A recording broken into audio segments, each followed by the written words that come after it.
Let's read The Witch's Walking Stick. There once was a very old witch who had a magic walking stick. Over the years, she had used it to make 1,000 miserable wishes come true. It was bent and worn, but it still had just a bit of magic left. Every day the witch walked through the forest, turning birds into bats, or squirrels into goldfish, or doing whatever else she found amusing at the moment. One day she passed a dog on the path. Shaking her walking stick at the dog, she considered turning him into a cat.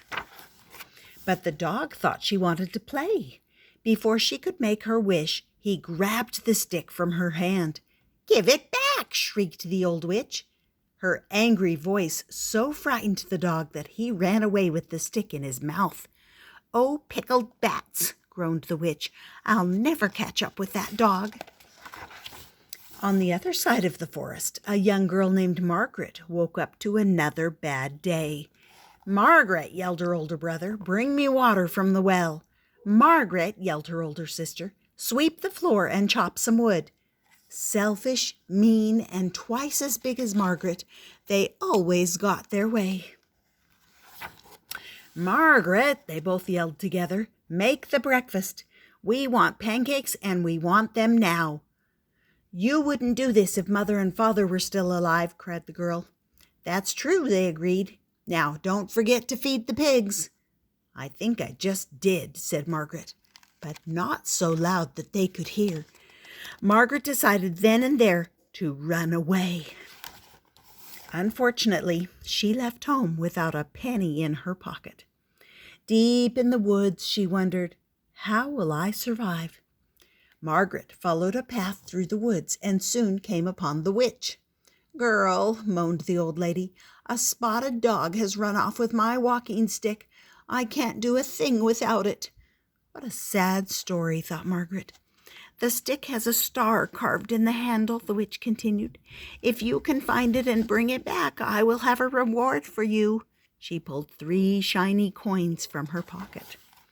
So Margaret set off to find the dog with the walking stick. "Silly child," thought the witch. "If you find my magic stick, I will turn you into a mouse and save my coins for another day." The spotted dog was not far away. "I wish I had someone to throw this stick for me," he thought. Not a minute passed before his wish was granted. Margaret came walking along, and the dog dropped the stick at her feet. But now it was covered with dog drool and bite marks. "Ew," said Margaret. This icky thing can't be the stick I'm looking for." So she threw it for the dog. It was only when the dog brought it back that she noticed the star on the handle.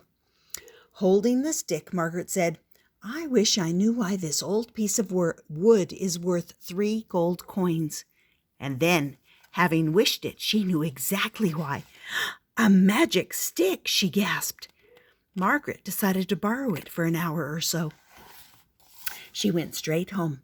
When she got there, she saw her sister throwing pancakes into the pig pen. "The pancakes you made for my breakfast got cold," the older girl said, "but I'm sure the pigs will enjoy them."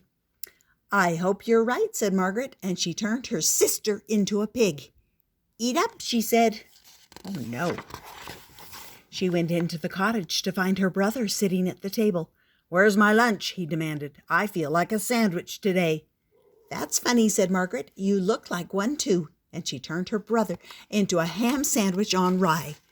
Time for a few more changes, she thought. Margaret looked at the corner where she slept. "That's better," she said. Then Margaret said to her brother and sister, "The next time you think about being mean to me, remember what happened today." Still, just to be sure, she silently wished that if they ever forgot, her brother would have an overwhelming urge to slap mustard on his head, and her sister would start to oink. Margaret returned her brother and sister to their former shapes. Then she set out to give the walking stick back to the old lady. "At last," croaked the witch when Margaret handed her the stick.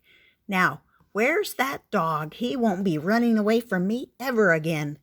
She pointed the walking stick toward the dog and said, "You will hang from a hook all summer long, and the only walks you'll get will be when the weather is colder than a witch's heart. For taking my stick, I wish you to be a warm, furry, doggy hat." Nothing happened. The witch was puzzled. She looked at the stick. "You didn't make any wishes with my walking stick, did you?" she asked Margaret.